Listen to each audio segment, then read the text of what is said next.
Each week we tackle a subject related argue, but I usually agree with Will Terry. He's usually right. Anyway.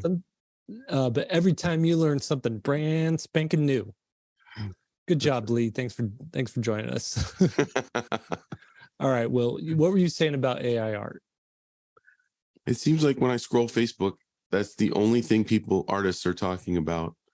And they're starting to say, today I was reading a conversation where they were talking about, will traditional artists have to start claiming that they didn't use AI in the generation of their image, even though it's done traditionally, but are they copying a painting that they made using AI? You know what I mean? Like, because even that would be easier if you think about it in some ways, right? Yeah.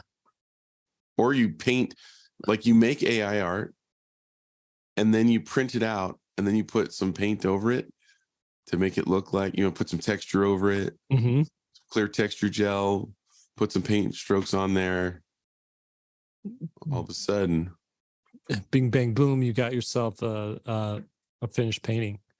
So what is, you're seeing this, you're primarily on Facebook and Instagram, those two? And so what's the discourse like? People are like upset, or are they excited, or are they indifferent? It's really mixed. There are a lot of people that are saying, from what I'm gathering, there's the whoa, we're all doomed. This is horrible. This is copyright infringement, which I think they make really great points. There's not arguing with that stuff. Yeah. But on the other side, a lot of people are saying this is just another tool. Learn to use it. Those that learn to use it are going to be further ahead. Don't get left behind. And then there's me, who's saying, if you can make your own products, then you don't have to worry so much. Now, one of the things, I made a YouTube video about that, and there were people going, well, the AI can make products too. And I'm like, no, but individuals can use AI to make products too. Yeah. So they're saying there'll be too much competition, and the artist won't be able to make a buck anymore. So here's the problem is I don't think a lot of people are thinking 1 year, 5 years, 10 years in the future, if this technology continues to advance at the rate that it's going. So, so right now you could punch in prompts, a string of prompts, and it'll give you an image, a really good looking image. Oh yeah.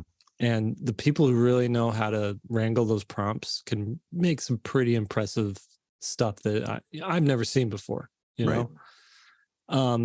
So what happens when they train AI to figure out, based on all of the data that it's receiving, it knows which prompts get certain kind of reactions, right?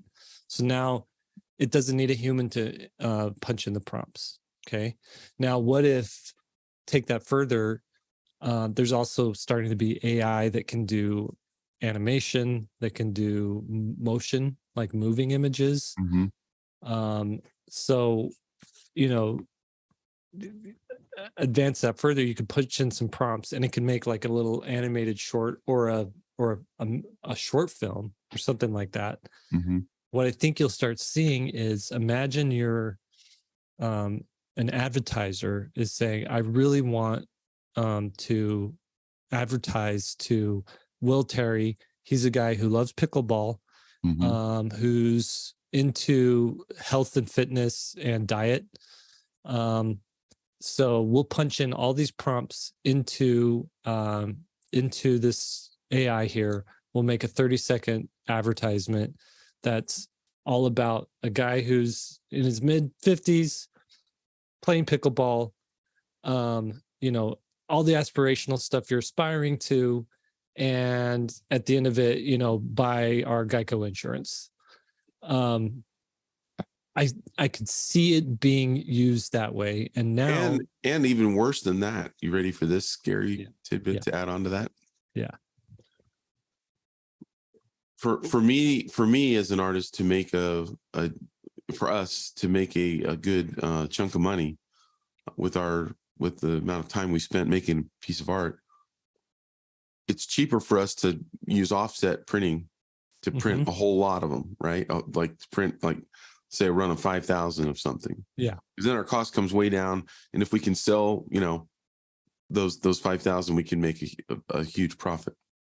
But the AI, because it can work night and day, it doesn't need to eat, sleep, or whatever. It's not on a salary, doesn't have any mortgage to pay.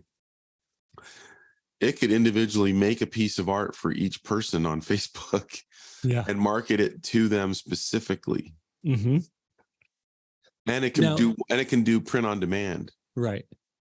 Now, I mean, it's harmless, I think, for AI to do a Geico commercial that's targeted specifically to Will Terry, or, you know, for Lee White, it's like it's going to be a mountain biking disc golf ad that's like specifically targeted to like people who are into that and who are in their, you know, in their 50s and 30s. They love nature 30s. And the environment and super cool haircuts. And pretty soon Lee's going to be like, man, I think I got to switch to Geico, right?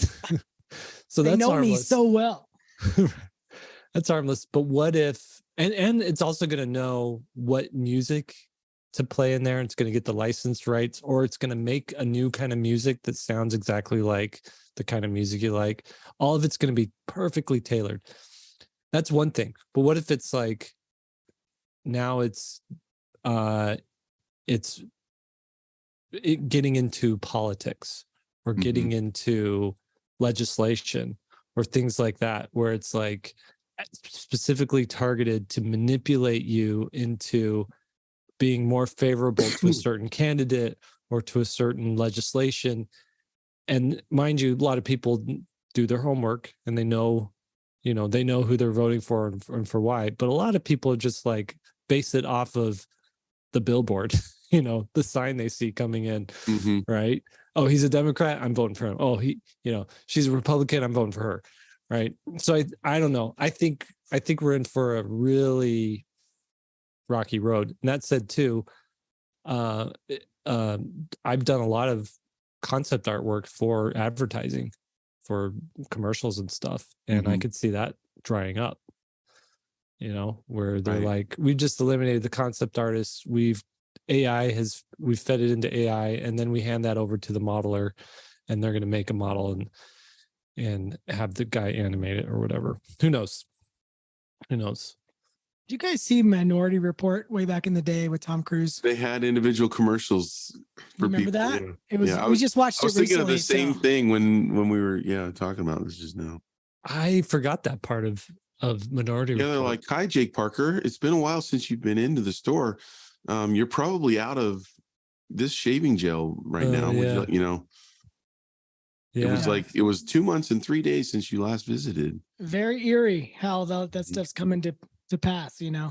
So Sarah in the chat says she got an email from Shutterstock, which is a stock photography site, about an AI tool that they touted being pretty positively. I'm just wondering if I should then, when should I make the time to learn how all the AI tech works? Yeah, I'd say now. I mean, I don't think I would wait. Well, there's no point in waiting. There's no point in resisting. Resistance is futile. You gotta, I mean, there's, you know, people who were making horse and carriages back in the day, and then cars came along and, oh God, you know, their whole business got disrupted. You can't hold on to the horse and the buggy. I mean, whether you like it or not, it's coming. So you might as well be ahead of it and use it. Otherwise, you're just going to be obsolete. You're going to be a curmudgeon on the side. Oh, back in my day, we didn't have this. You know, there's no use. You got to learn it. Right. You got to learn how to feed prompts into a machine that eventually will be able to feed its own prompts. Well, I'll tell you this. I'll tell you this, Mr. AI guy. The problem is, you and I messed around with it. The results I got were horrendous, and other people are getting somehow beautiful results. So there's got to be some kind of learning curve, because I couldn't get it to do anything. I wanted to have a kid playing with a dinosaur. Oh my God, it was the creepiest. So I still have nightmares about what it generated for that. So Do you guys remember the YouTube video I made like, I don't know, 8 or 10 years ago on the Photoshop brushes, the magical brushes that I made? And what I did was I had a painting that was finished and I had it done in layers. And so I was able to like videotape myself erasing off layers, and then play it backwards. So it looked like I was painting on those layers. And then I added some Photoshop tools in a still image. Whenever I'd go to my palette, I wouldn't be moving in Photoshop when I would show that on the screen, but I had extra fake tools that I was like fake clicking on. And that's actually awesome. Like, so I got Jim Madsen, who thought they were real and was like really angry. Like he was at work with a couple other artists and he was like, I can't believe this is going to ruin all of us. Well, it's like it's happened now. The actual magic brush has happened. Vanessa is saying I have a cooler background than the other guys. No, she didn't say that. If you read the words carefully, it just says, I'm glad you have a cooler background than the other guys now. Background. Cooler. Like, yeah. You got to read between the lines. Syntax matters. You got to read between the lines. I still got to patch my holes. Got a couple little holes here. So I think I'm grateful now, just 4 years into this podcasting thing, that Lee finally has a good background.